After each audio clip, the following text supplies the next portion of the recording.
Oh, so nearby Lucas, what we're talking about on today's episode of either Narrative Nibbles or Bite-Sized Backstory, depending on which logo looks best. Yeah, we are going to be talking about the Banished. Some Halo lore for all those Halo lore nerds out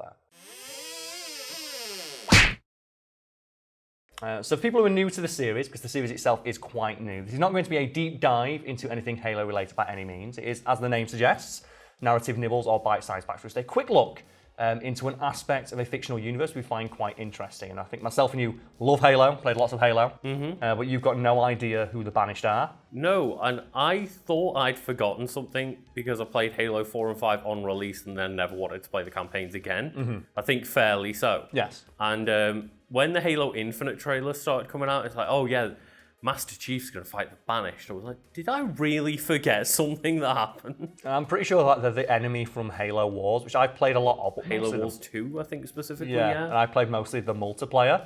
And the reason I played the multiplayer is I just like playing as the Hunter Captain, because you can put the Hunter Captain into a garrison, level him up to maximum veterancy, and he can take out a Scarab on his own. Anyway, so the Banished. We have a quote here from Atriox, the leader of the Banished. I've gathered this crew and they are loyal, because I am loyal, and because we share a vision. One when the blood we spill and the treasure we plunder in the name of our own free will and nothing more. The Banished are an organisation of mercenary raiders that broke off from the Covenant Empire to rebel against it and rose to power after the conclusion of the Human Covenant War. They were formed by, and I don't know how to pronounce the official in-universe name for the brutes. Do you know that one? Like the Jiralani? No idea how to pronounce pretty much any of the race names apart from like the Sangili, and I've even probably got that wrong. Yeah, so I'm going to be referring to the, if I'm getting it correctly, the Jiralani as the brutes, and as you mentioned there, the Sangili as the elites, the Ungoi as the grunts, and the Digolo, if I'm getting that one right, as the hunters. Because they're what they're known as in-game, and it's what most people probably know them as. Yeah, that's fair, yeah. And then we've got like Jackals and then the Prophets and stuff like that as well. So for the lore nerds out there, we're not going to mispronounce those words and piss you off. We're just going to call them by what they're called in the games. And you know someone's mad about that. Yeah, but at the same time, this is not being pitched as like two lore masters on Halo. It's just, we like Halo. No, Lucas, we are the lore masters. Anyway, the Banished are primarily composed of brutes, but have incorporated elites, humans. Who the fuck's teaming up with these guys? Like, what human's gonna be like, I want to team up with the laser gorillas? Actually. Yeah, that'd be my team, okay. Karl, yeah. The hunters, the grunts, the engineers, and what are the little sniper guys? Jackals? God, I hate those. They're so good. Like, it's like, oh, I've spotted Master Chief's toe on Legendary Edition, well, fuck you. As Atriox saw, feud segregating species to be senseless restriction in the way of gaining rewards and treasure, which means like he's technically a better leader than anybody on the human or Covenant side, because he managed to unite everybody in the singular goal of, fuck it. Yeah. Of just, why are you fighting for governments or religion or profits or like individual countries when you can just be rich and have like lasers? And Lucas, would you like to have some key statistics about the Banished now? Yeah, let's go for it. We have it here. So, type, pirates/mercenary organization. The founders are Atriox, Decimus, and Engedon. Head of state, the War Master. And then we have capital, installation 07. Official religion, none. Officially atheist. Don't fight in the name of a god, fight in the name of yourself. And then Lucas, like, because this is Halo, we have like this many fucking subheadings. Yes, we do. So this is why we're not doing like an hour and a half long episode. This is, you know, just a quick bite, a nibble, if you will. Maybe let's go for like governance and society. I am curious, like, how does a Warhammer wielding gorilla lead a bunch of seemingly incongruous aliens who have like conflicting goals and ideals? I mean, I think you just said it all by saying that he wields a giant Warhammer that could kill any of them. Like, I can squash you like an insect. Like, listen to me. Governance and society. In theory, all who can aid Atriox's ambition and bend the knee are welcome, from human to hunter, but their violence and conditions of service limit recruitment opportunities. And that is a description of the Banished from the Spartan Field Manual, which means that like anyone can join as long as you're a badass. I think that's a good motto to live by. If you're badass enough to join our pirate crew, then go ahead. It also means they more arguably deserve the moniker of Spartan than the actual Spartans. Because that's what the Spartans were. It's like, we don't, as long as you're a badass, we don't give a fuck. And it says here, so as a mercenary organisation, the Banished are essentially a military hierarchy led by Atriox and his giant fuck-off hammer. Their prevailing philosophy appears to be one of ruthless pragmatism, with their operations focused solely on accruing useful resources for their war machine. The Banished reject the Covenant's species-based caste system. Any species in the Banished can rise through the ranks if they prove their merit, and even grunts, such as Briglard, can make a name for themselves. Yeah, because there's one in Halo Infinite, isn't there, where it's like, oh, go take out the boss of this base, and it's just a grunt. But he's a grunt who's a fucking badass. Yeah. And it's one of those things where you look at it and go, of course all of the grunts are immediately going to just defect straight away.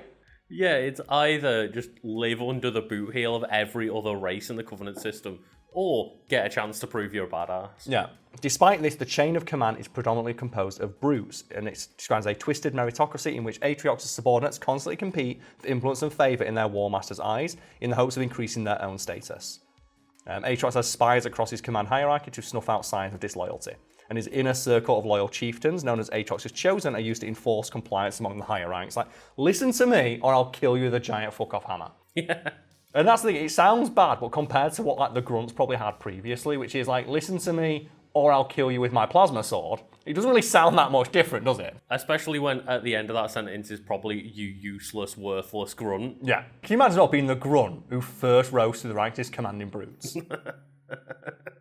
Atriox and Decimus hate the Covenant's successor factions that uphold the oppressive ideology and structure, while such factions deem the Banished repulsive infidels. Yeah, I wonder why they rebelled. Yeah.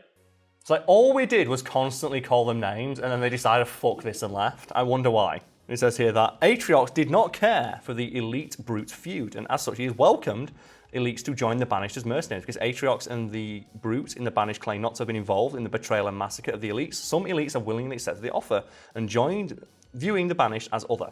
Atriox's charismatic leadership and giant fuck-off warhammer allow for both brutes and elites to be deployed simultaneously, while other leaders would struggle to get such bitter rivals to cooperate. This is supposed to be the bad guy of the video game. And it's like, no, he's so charismatic and scary, people will just like go into battle with their supposed sworn enemies. So I love that as well, they describe it as a twisted meritocracy. It's like, oh no, people who are good get to succeed instead of people who were born into the position. Atriox has no animosity towards humanity and even recruited humans into the Banished. While some humans have joined, the Banished violent culture and conditions of service make them unattractive to many. Yeah, it's not like the humans would ever do anything really violent and like forcibly conscript children into their war machine and then subject them to inhumane experimentation to create a character known as Master Chief. Because that's the backstory of Master Chief, if people are wondering. Yeah. His backstory is he was just a kid that was like predisposed for genetic greatness, that I believe they flash clone him and his clone is predisposed to die after like 3 years, so his parents think he's dead. And then they experiment on him to make him into the perfect soldier. And that's with all Spartans, I believe, is that, well, until a certain point in the lore. Where they, do you know what, maybe on another episode we can cover the actual lore of the Spartans. That's why I'm so excited about this new series. We get to talk about everything that I nerd out about, it's great. The Banished have numerous grunts in their service. They are generally regarded as mere cannon fodder and often abused for sports by their brute superiors. Which is sad. I feel so bad for the grunts. Yeah, they get it still so not rough. A perfect system for them. Right, they get it so rough, don't they? And a number of thrall colonies exist where grunts are bred, only to be indoctrinated into the service of the Banished, and the most violent individuals are set apart into suicide squads. It was all going so well. It was. And Lucas, to end on, would you like to go through the ranks and roles that it is possible for the various races to achieve within the Banished?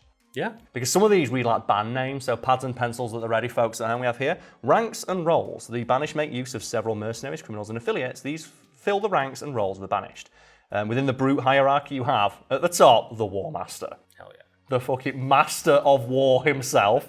Closely followed by the War Chief and the Legion Master. And the Legion Master is the one who's in charge of all the different factions below them. And then you have like the Warlord. That's the thing, like, you're the Warlord, the Lord of War, and you're like 4 ranks down. Yeah. There are 3 people above you who can tell you what to do. Then you have the Chieftain, the Captains, and the Warriors. Within the elites, you have the Shipmaster. Fuck yeah, Shipmaster. Oh, yes. Why is Shipmaster such a fucking cool name? And below the Shipmaster, you have the Ultra. The Mercenary. Like, you have Ultra elites. What is this, Street Fighter 2? Let's go. Mercenary and then Sangheili officers, and then they have the Hand of Atriox, the Honor Guard. God, I love the elite Honor Guards. When they have like the big fucking helmets on and the swords. Those ones, yeah. when it's talking about the jackals, it's just they're all skirmishers and freebooters. It's like they're all mercenaries, none of them give a fuck. All they want is money. It's like, do you know what? I respect that. They just want to snipe Master Chief. They just want to snipe his toes. That's the worst bit. It's like one like pixel of his toes out there in the environment, like nailed it. Just the moment they hear like the boop boop boop boop boop of like no shield, it's like right, get the toes. Just get their the toes. eyes get real big and they're just like, yes. But yeah, I'm looking forward to covering more Halo if people enjoy this series. Hell yeah. But there's so much stuff that got mentioned there. I'm like, I really want to talk about the Hunters. I want to know like the narrative backstories about the Hunters. How did they conscript worms? Yeah. I want to know who sent out the envoy to the worms.